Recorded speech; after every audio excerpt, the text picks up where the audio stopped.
ಅಕ್ಕ. ಬಾರಶು, ಹೇಗಿದ್ಯಾ ರಶ್ಮಿ? ಚೆನ್ನಾಗಿದ್ದೀನಕ್ಕ. ಏನು ಇಷ್ಟು ದೂರ ಬಂದಿದ್ದು? ನಿಂದು ವಾಲೆ ಜುಮ್ಕಿ ಬೇಕಾಗಿತ್ತು, ಫಂಕ್ಷನ್ ಆಗಿದ ತಕ್ಷಣ ತಂದು ಕೊಟ್ಬಿಡ್ತೀನಿ. ವಾಲೆ ಜುಮ್ಕಿನ ಈಗ ಅರ್ಧ ಗಂಟೆ ಮುಂಚೆ ಬ್ಯಾಂಕಲ್ಲಿ ಇಡಕ್ಕೆ ಕೊಟ್ಟು ಕಳಿಸ್ಬಿಟ್ನಲ್ಲ. ಓ ಹೌದಾ, ಸರಿ ಅಕ್ಕ. ಅವತ್ತು ಪಿಂಕ್ ಕಲರ್ ಸೀರೆ ಉಟ್ಕೊಂಡಿದ್ದಲ್ಲ, ಅದನ್ನಾದ್ರೂ ಕೊಡ್ತೀಯಾ? ಅಯ್ಯೋ ರಶ್ಶು, ಅದು ಸೀರೆ ಡ್ರೈ ಕ್ಲೀನಿಗೆ ಕೊಟ್ಟಿದ್ದೆ, ಅವ್ನು ಇನ್ನೂ ಕೊಟ್ಟೇ ಇಲ್ಲ. ಅಯ್ಯೋ ಹೌದಾ ಅಕ್ಕ. ಸರಿ ಅಕ್ಕ, ನಾನು ನೋಡ್ತೀನಿ. ಊಟ ಮಾಡ್ಕೊಂಡೋಗು. ಇಲ್ಲ ಅಕ್ಕ, ನನ್ನ ಕೆಲಸ ಇದೆ, ಹೊರಡ್ತೀನಿ. ಸರಿ.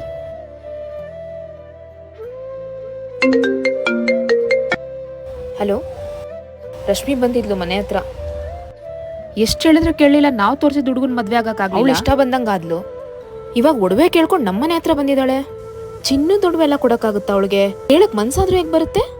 ಏನು ಇಲ್ಲ ಅಂತ ಹೇಳಿ ಕಳಿಸ್ದೆ. ಅನ್ಭವಿಸ್ಲಿ. ಬಂಧುಗಳು ಬಂಧುರ, ಬಂಧಗಳು ಬಂಧುರ, ನಮ್ಮ ಬೇಡ ಎಚ್ಚರ, ತುಂಬ ಎಚ್ಚರ.